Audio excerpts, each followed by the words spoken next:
I don't know if you knew, but go check out the website, www.kneehightothetree.com, where you can find out everything Knee High to the Tree High. We have a giveaway up in last week episodes, but check out the website for tons of info. We back in this thing. What's happening, y'all? Hey, man, y'all know what it is. It's Knee High to the Tree High, man. It's your boy, Big Maul. It's your boy, P, man.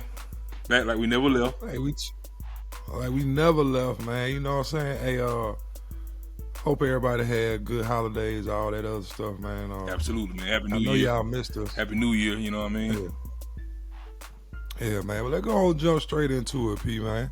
Because we done missed out on a lot, bro. I mean, you know, it was a lot. We done missed out on a lot, bro. Like, a lot that went on in the sports world. There's always a lot going on during this time. We got the first ever free agency in college football, you know what I'm saying? So it's a lot going on, you know what I mean? Oh, yeah, college football, man. Speaking of that, boy, I seen that boy Caleb Williams just look here, man. Just went to the transfer portal. Look here, man. It's wide open. It's fair game for any and everybody. Boy, it's the wild, wild west out there. Yeah. I mean, I ain't mad at it. Like I told you, it was something that needed to be done. I mean, latest come across the wire that I heard now coming from Auburn is the daggone D-line coach about to bounce to Clemson, man. What? Yeah, Nick Eason, man. He I mean, I ain't mad at him because he went to Clemson. Yeah, he a Clemson guy. So that's kind of like going back home, you know what I'm saying? So you can't really knock it, but yeah, he out of there. So that's why I tell people, man, you can't fall in love with these coaches, man. It look like you ain't gotta fall in love with nobody no more, but you go where you want to go. Man. You know what I'm saying? Like, I'm telling you, man. After a while, they're gonna start putting super teams together. It's gonna be 1 year deals. You're gonna get this 1 year. Man, hey, get this championship in the league. Like a group of receivers and a quarterback go to one school real quick and go ahead and get that championship and bounce. And bounce, man. But yeah.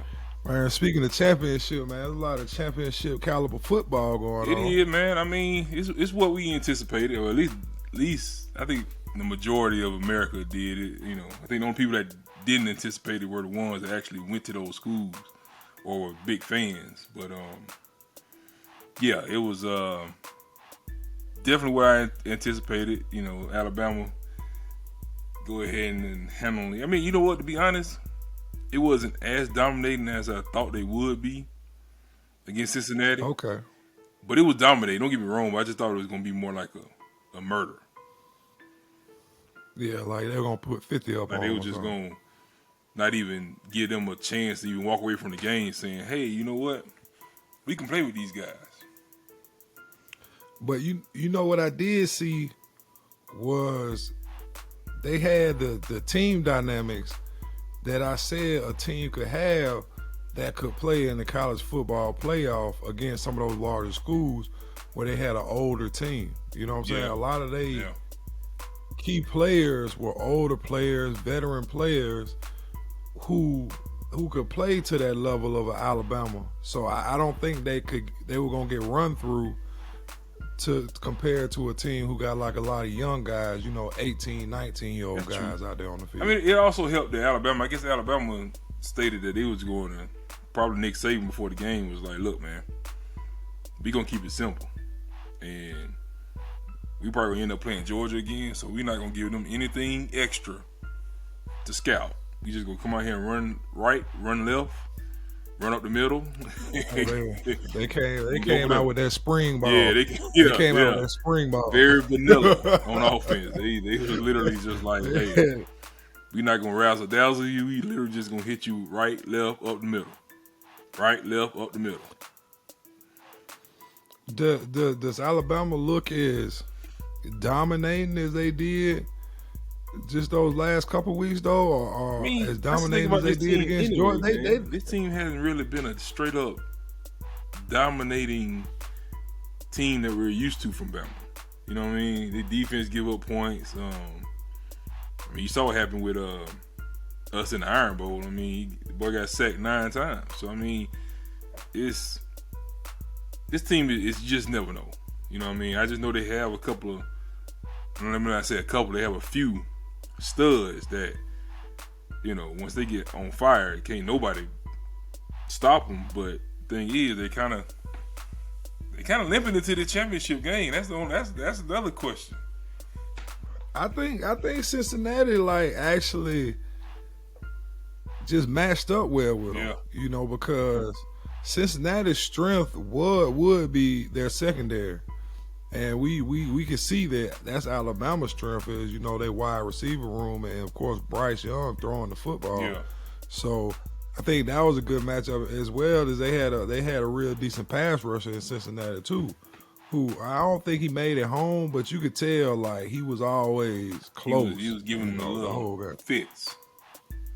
Yeah, he was giving them a little fits and stuff like that, but yeah. Man, but what about the other side of it? I mean, what about that the other game? Michigan versus Georgia? Was it even a game? I mean, Michigan versus. You know, it's one of those things where people.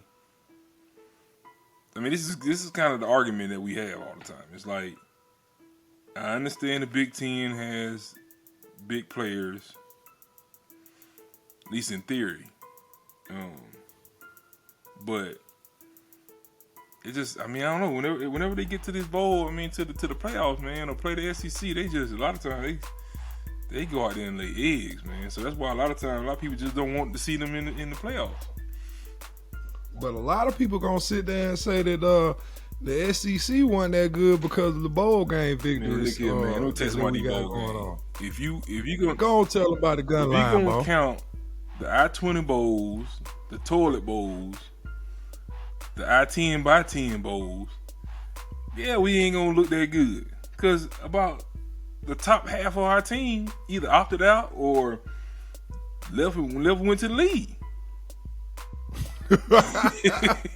Like, the top half of these teams ain't, man, come on, man. Like, that's the reason why. I mean, they ain't playing nobody. I mean, like, was it the mini bowl game we were playing?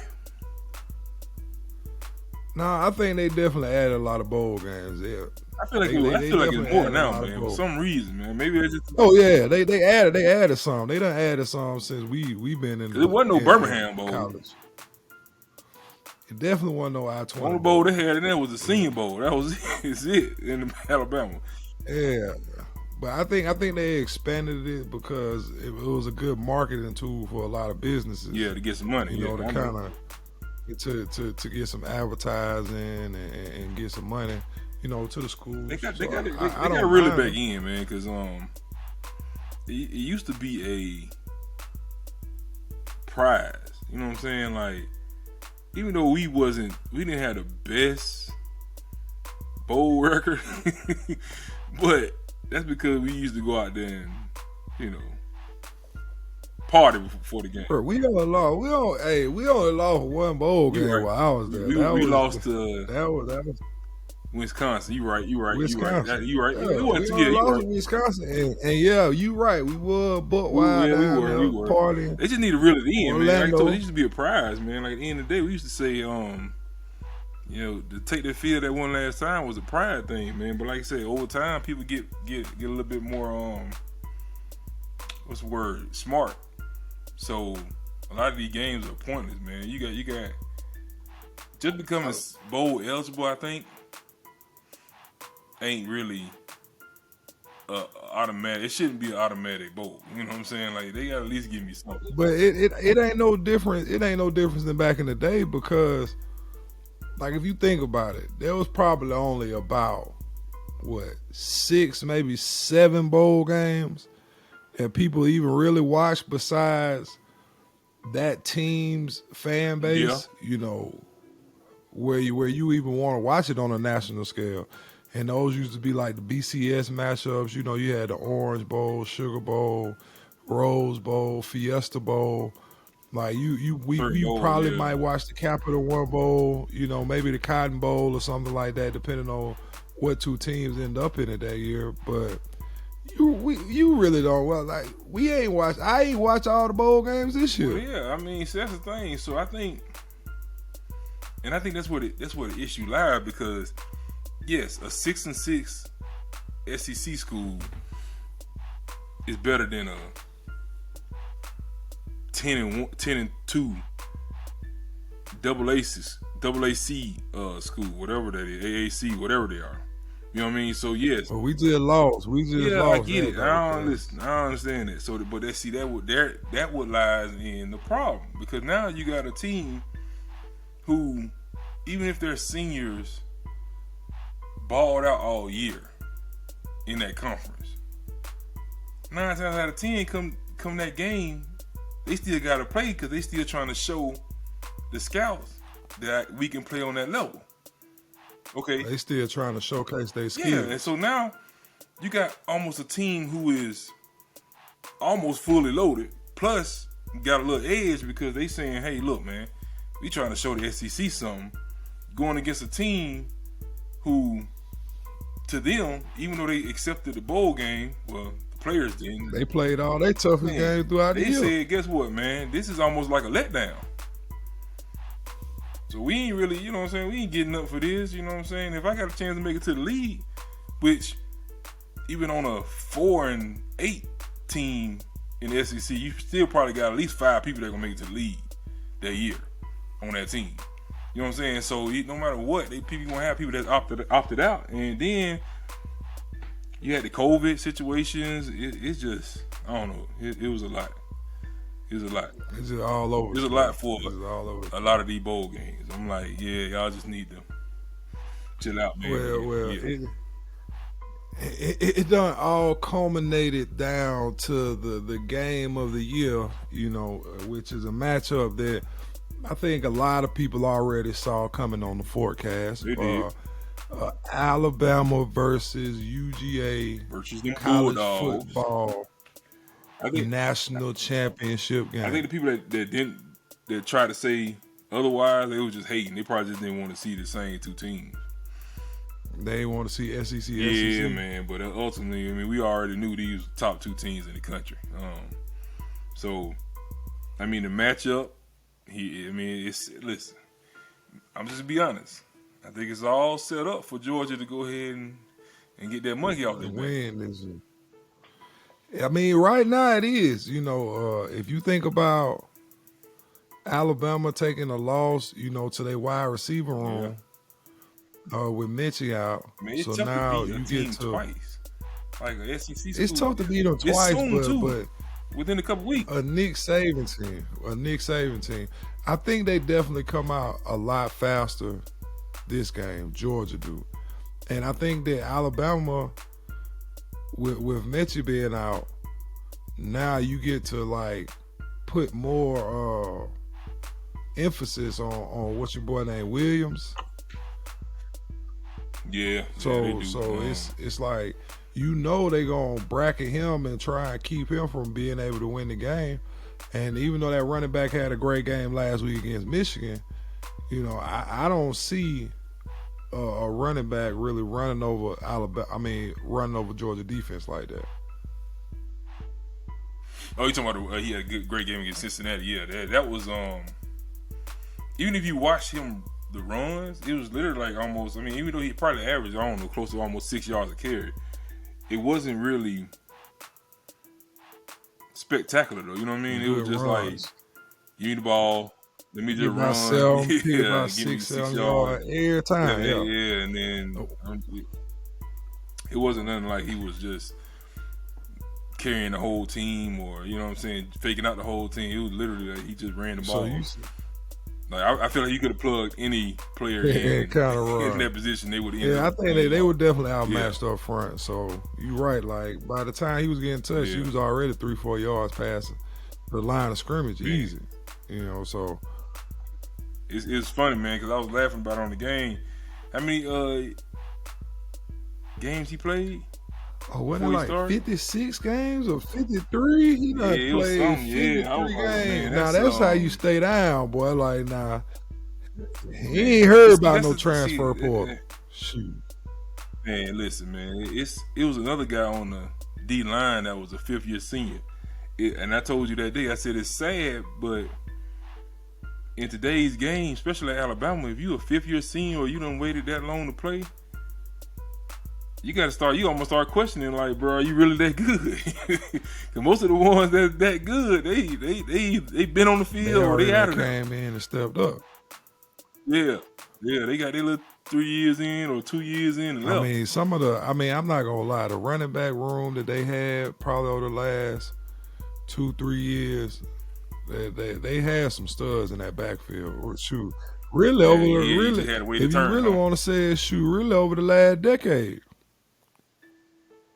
But see, that's the question that a lot of people can't answer. They can't tell me that, especially today's game, man. These young guys, like, how many people are going to willingly go to a school like that and just ride the bench for 3-4 years before they actually get the opportunity? Like, that's unheard of, man. I don't really think nobody really doing that no more. Besides, unless you on a Nick Saban team, right? Because that's the only thing that's maybe UGA, because those teams seem to keep it stocked with NFL level talent. So it's almost like you come in there preparing yourself to play in the NFL, or if you can make it on this team or on this squad, then you kind of give yourself an automatic shot or bid to be able to make it to the NFL. It's a lot of 4th or 5th year guys. Yeah. And then you always at least got a fighting chance for national championship. So, even though he hadn't started all those games, he got at least 2 or 3 national championships. So he walking away with something, and then he might get one this year too. So it what it is, man. But yeah, it's setting up for a good game, man. I don't really know. I think it's setting up for Georgia to win, but Nick Saban, I think he's gonna pull a rabbit. Pull a rabbit out of the hat. Big game for Georgia, just. Yeah, I mean, Georgia just never. The big game is just not their thing, and especially when it's against Bama. If they get up for any other game, it has to be this one. I think they played in some big games in the past that weren't that big to them because, like you say, it's either championship or bust. So a lot of times in those big games when they're not showing up, I just don't think they have that same motivation. The motivation is there at this game. Like the 1980 has been looming over their head for 30 years now. You know what I'm saying? 19. Boy, Brad Lester, he had me rolling, man, because I keep forgetting, man. The last time they won a championship, the last time they won a championship, the wide receivers was in 3-point stance. I said, now that is tough. But he ain't lying, though. He ain't lying. He ain't lying, that's what I'm saying. That's why it's so funny. It's so funny. It's gonna be so a good true. Game, man. All right, y'all. Y'all just finished watching the Knee High to the Tree High podcast. We hope you all enjoyed it. Please like, subscribe, comment below. Tell us your thoughts. We out.